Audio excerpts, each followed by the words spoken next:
미국 정부는 팔란티어에 빼놓을 수 없는 핵심 고객입니다. 프라이빗 클라우드 분야 및 지리 정보에 있어서 선도적인 기술력을 지닌 팔란티어와 각종 기밀 정보를 다루며 군사작전을 수행해야 하는 미 국방부는 죽이 잘 맞는 파트너인데요. 현지 시간으로 20일 양자 간의 추가 계약 소식이 전해졌습니다. 안녕하세요. 머니네버슬 짐재 에디터입니다. 현지 시간 9월 20일 팔란티어는 AI 타겟팅 기술과 관련해 미국 정부와 5년간 최대 약 1억 달러의 딜을 체결했다고 전했는데요. 메이븐 스마트 시스템 플랫폼과 관련한 추가 계약을 맺었다고 설명했습니다. 이 메이븐 스마트 시스템은 저희가 이전 영상에서도 한 차례 다룬 바 있는데요. AI 알고리즘과 메모리 학습을 사용해 작전 지역에서 적군의 식별 및 타겟팅을 가능하게 해주는 체계입니다. 적을 공습할 때 AI를 활용하는 이 시스템은 이미 중동 지역에서 작전에서도 활용되고 있죠. 팔란티어는 메이븐 시스템과 관련해 올해 5월 말 미국 국방부와 4억 8천만 달러 규모의 계약을 맺은 바 있는데요. 여기에 추가로 1억 달러의 딜이 더해진 것입니다. 팔란티어의 방위 성장 책임자인 셰넌 클락은 이번 계약을 통해 메이븐 스마트 시스템이 미군의 모든 서비스로 확대되었다고 설명했습니다. 기존에는 특정 위치의 선발부대만이 이 시스템에 접근할 수 있었는데 이제는 육군, 해군, 우주군, 공군 등 수많은 추가 인원이 메이븐 시스템을 사용할 수 있게 된 것이죠. 메이븐 프로그램을 운영하는 기관은 미국 국가지리정보국입니다. 추가 계약이 발표되기 며칠 전인 9월 12일 NGAA 국장인 프랭크 휘트워스 중장은 팔란티어가 개최한 AIP 컨퍼런스에 참여해 NGAA에서 인공지능과 머신러닝을 활용한 이미지 해석을 어떻게 미국의 안전을 위해 활용하고 있는지에 대해 발표했는데요. 여기서 군의 결정 지원도구로서 메이븐 스마트 시스템이 어떻게 기여하고 있는지 설명했습니다. 또 곧이어 9월 16일에는 팔란티어의 샴 산카르 CTO가 미국 상원 군사위원회 회의에 참석해 국방 혁신을 위한 아이디어를 함께 논의하기도 했는데요. 이 자리에 참석한 인원들은 소프트웨어 중심의 문제 해결 방식이 현대전에서 필수적임을 공통적으로 확인했고 AI와 자율성의 발전이 그 핵심 요소로 꼽혔죠. 이 모든 것이 가리키는 바가 무엇이냐? 바로 팔란티어와 정부 간의 파트너십은 여전히 탄탄하다는 점입니다. 그리고 이번 계약건은 현재 팔란티어에게 있어서 꽤나 좋은 타이밍에 나온 소식이기도 합니다. 왜냐하면 최근 들어 이 기업의 정부 매출 성장 둔화가 하나의 약점으로 거론되기 시작하고 있었거든요. 재작년 흑자 전환에 이어 꾸준히 좋은 성장세를 나타내고 있는 팔란티어입니다. 이달 들어서는 S&P 500 지수에도 편입되면서 투자자들의 기대를 더욱 끌어올리기도 했죠. 그러나 팔란티어를 바라보는 애널리스트들의 시각은 다소 엇갈린 상태인데요. 이 기업의 정부 매출 성장폭이 예전만 하지 못하고 있기 때문입니다. 과거에는 정부 매출 비중이 너무 높다는 점이 약점으로 거론됐는데 상업 매출을 늘리고 나니 이제는 도리어 정부 매출이 정체되었다는 우려의 목소리가 나오게 된 것이죠.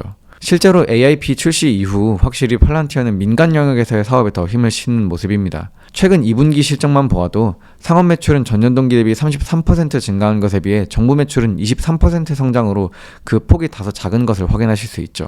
지금의 추세대로라면 몇 분기 내로 상업 매출이 정부 매출을 앞지르는 그런 현상도 볼 수 있을 것 같습니다. 이런 모습을 보면서 어쨌든 상업 매출은 빠르게 늘어나고 있고 AIP라는 성장 동력의 힘이 계속해서 확인되고 있는데 정부 매출이 줄어든 것도 아니고 이게 무슨 문제냐라는 생각이 드실 수도 있을 것 같은데요. 문제는 팔란티어의 높은 밸류에이션입니다. 팔란티어의 밸류에이션은 현재 매우 높은 상황입니다.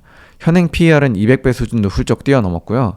향후 12개월 실적 전망을 기준으로 집계한 선행 PER 또한 87배에 달하죠. 쉽게 말해 팔란티어에 대한 시장의 기대가 매우 높다는 뜻인데요. 이를 다시 표현하면 팔란티어는 조금도 성장에 지체가 있으면 안 되는 그런 상황에 놓여 있는 것입니다. 정부 매출과 상업 매출은 팔란티어의 성장을 이끄는 쌍두마차입니다. 상업 매출이 계속해서 성장하고 있는 모습은 물론 긍정적이지만 그렇다고 해서 다른 하나의 말인 정부 매출이 놀고 있어서는 안 된다는 것이죠. 물론 PER이 높다고 반드시 해당 기업의 주가 상승 여력이 없다는 것은 아닙니다. 대표적으로 엔비디아의 사례만 보아도 그렇죠. AI 붐이 한창이었던 2023년 중순 엔비디아의 PER은 무려 240배 수준까지 치솟았는데요. 주가 상승보다 더 가파른 압도적인 수익성 성장을 나타내며 도리어 지금에 이르러서는 PER이 55배 수준까지 떨어졌습니다. 문제는 팔란티어가 현재 나타내고 있는 성장세가 과거 엔비디아와 비교하면 훨씬 미약하다는 점이에요. 단순히 비교하자면 당시 엔비디아는 매출은 200%, 순이익은 1300%씩 늘어났었는데요. 이에 반해 현재 팔란티어가 기록하고 있는 성장폭을 보면 매출은 27%, 순이익은 20% 늘어난 수준에 불과합니다. 나쁜 것은 아니지만 과거의 엔비디아와 비교해보면 다소 밋밋해 보이는 것도 사실이죠. 여러모로 팔란티어는 바쁘게 또 성장을 해야 하는 위치에 있습니다. RBC 캐피털 마켓츠의 리시 잘루리아 애널리스트는 팔란티어의 현재 밸류에이션을 지지하기 위해선 이 기업이 매년 30%의 매출 증가를 나타낼 것이라 가정해야 한다고 평가했어요. 이런 가운데 이번 정부와의 추가 계약 소식이 전해진 것인데요. 팔란티어의 성장세를 지켜보고 있던 시장의 우려를 조금이나마 줄일 수 있는 호재가 나온 것으로 볼 수 있습니다. 팔란티어의 정부 매출이 많은 관심을 받는 또 다른 이유 중 하나는 이 기업 주주들의 독특한 성향 때문입니다. 팔란티어의 주주들 중에는 소위 말해 애국 투자자들이 꽤나 많이 섞여 있거든요. 실제로 팔란티어의 주주 구성을 살펴보게 되면 개인 투자자의 비중이 동종업계 다른 기업들 대비 상당히 높음을 알 수 있습니다. 야후 파이낸스의 자료에 따르면 내부자 및 기관 투자자가 보유한 팔란티어의 지분은 50%에도 미치지 못하는데요. 세일즈포스의 경우에는 80% 이상의 지분을 내부자 및 기관 투자자가 보유하고 있고요. 서비스나우의 경우에는 무려 90%의 지분이 기관 투자자에 속해 있습니다. 이와 비교하면 팔란티어의 기관 투자자 비중은 현저히 낮다고 볼 수 있죠. 심지어 엔비디아마저도 거진 70%의 지분을 내부자 및 기관이 보유하고 있습니다. 참고로 지금까지 나온 자료에서 기관 투자자 비중에는 자산운용사들도 포함되어 있는데요. 쉽게 말해 ETF로 유입된 자금도 기관에 포함된다는 것입니다. 이번에 팔란티어가 S&P 500에 편입되었다는 점을 고려하면 그래도 팔란티어의 기관 투자자 비중이 앞으로는 더 높아질 것으로 보이긴 합니다. 그럼에도 기관 투자자의 비중이 낮고 개인 투자자의 비중이 높다는 것은 그만큼 변동성이 더 클 수 있음을 의미합니다. 기관 투자자에 비해 개인 투자자들은 더 감정적이고 단기적인 관점에서 투자 결정을 내리곤 하니까요. 시장의 테마나 SNS상의 특정 이슈에 주가가 더 쉽게 반응할 수 있다는 뜻이기도 합니다. 대표적인 밈 주식인 레딧의 경우 내부자 및 기관 투자자 비중은 약 56%입니다. 유통 주식에서 기관이 차지하는 비중은 43.63%이고요. 팔란티어의 유통 주식에서 기관이 차지하는 비중은 44.78% 수준인데요. 이는 다시 말해 팔란티어가 밈 주식이 되기에 아주 좋은 위치에 놓여 있다는 뜻이기도 합니다. 주식시장에 참여하는 개인 투자자들 모두가 냉철한 시장 분석과 차가운 경제 논리만을 가지고 투자하는 사람들은 아닙니다.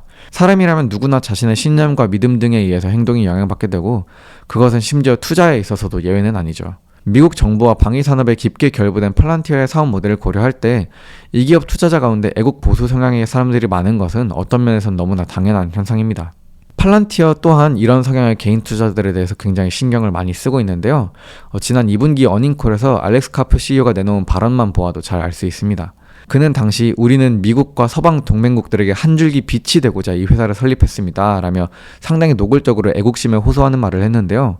이런 카프의 행보를 두고 디인포메이션은 누구도 카프만큼 개인 투자자들 사이에서 열광적인 추종자를 성공적으로 구축하지 못했다라고 평가하기도 했습니다.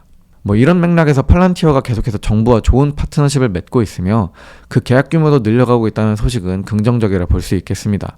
팔란티어가 계속해서 미국 정부와 좋은 관계를 유지하고 있으며 여전히 애국적인 기업임을 재확인할 수 있었던 계약이니 말입니다. 오늘은 이렇게 팔란티어의 신규 계약에 대해서 간략히 살펴봤는데요. 강화된 정부와의 파트너십이 팔란티어에게 있어서 호재인 것은 사실이지만 높은 주가 밸류에이션과 또 높은 개인 투자자 비중에서 비롯된 변동성 등 요인을 고려해 신중한 투자 결정 내리시면 더욱 좋을 것 같습니다. 머니네버슬립 뉴스레터와 네이버 프리미엄 콘텐츠 지금 바로 구독해보세요.